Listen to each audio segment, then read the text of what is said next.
This is Wali Daraman. Today I am come with a Google Doc blank page solution. So as you can see, here is a blank page in my CV. So if I uh, trying to delete it, so it's on delete. So all you have to do, you just go to the view and turn on show non-printing character to solution this blank page or this kind of unwanted third page issue.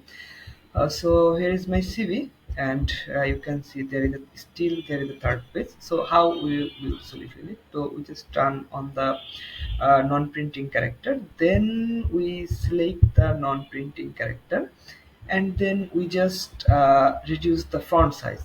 See what's happened. See, there is no blank page here, and you don't need to delete it. You just reduce your this kind of non-printing character font uh, size, so and it will be fine automatically.